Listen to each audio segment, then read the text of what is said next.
Welcome to qnawire.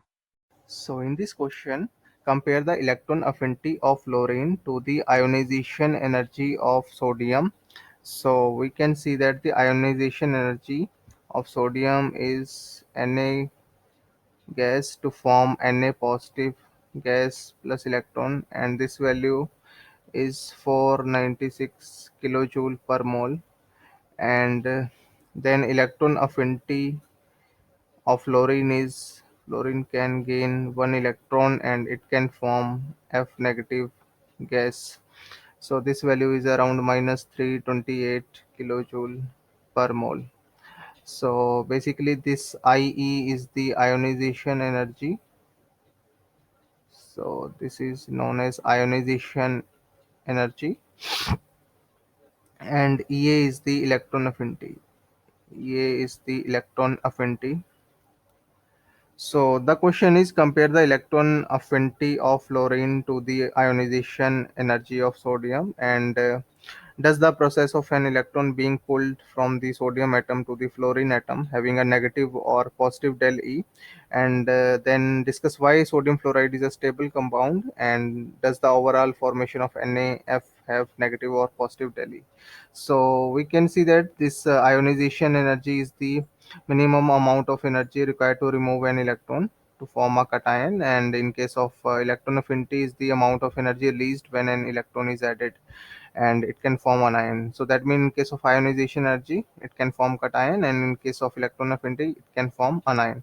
So when we add both of these equations, so we get here sodium gas plus fluorine gas, and it can form Na positive gas, fluorine negative gas, and this value is around positive 168 kilojoule per mole.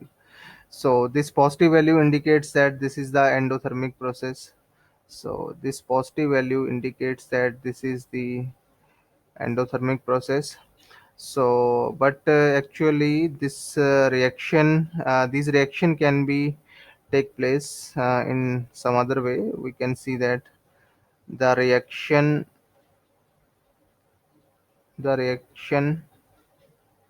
we find is basically sodium gas plus fluorine gas, and it can form Na positive gas plus F negative gas. But actually the reaction is but actual reaction is not in this way.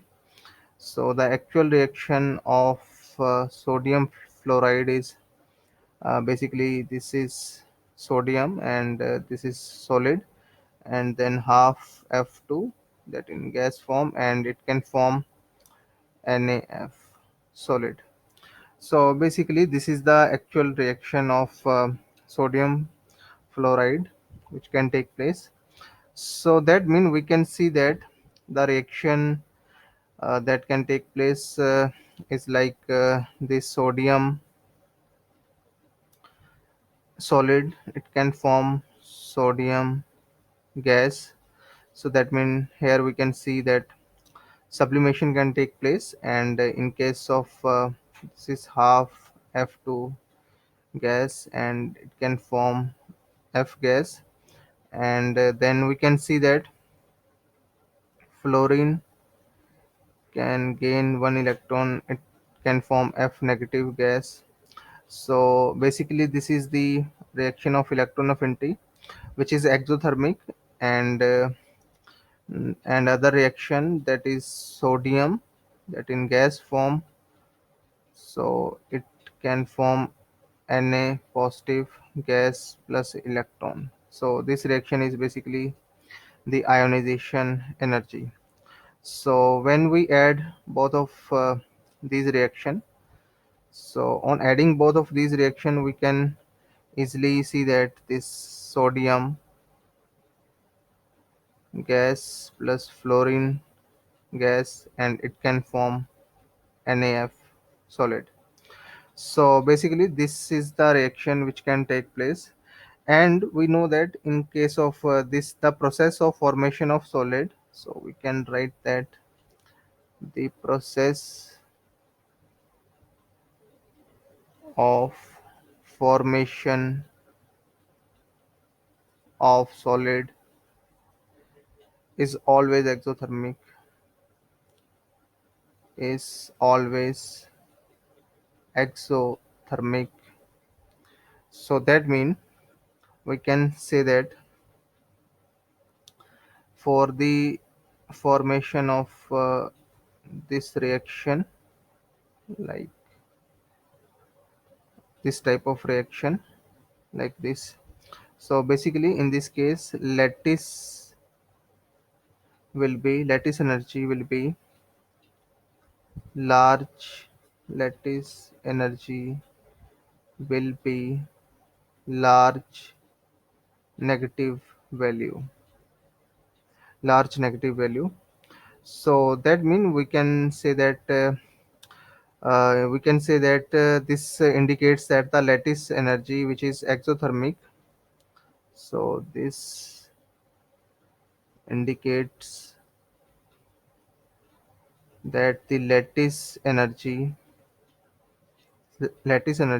which is exothermic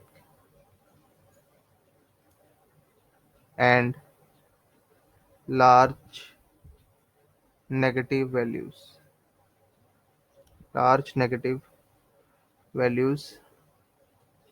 So we can say that this NaF, sodium fluoride, is a stable compound, is a stable compound. So that means we can say that this is the stable compound, and these value that I can use in this 496 and minus 328. So this value come from the data, that is the information given in the appendix table. So in this way we can say that sodium fluoride is a stable compound.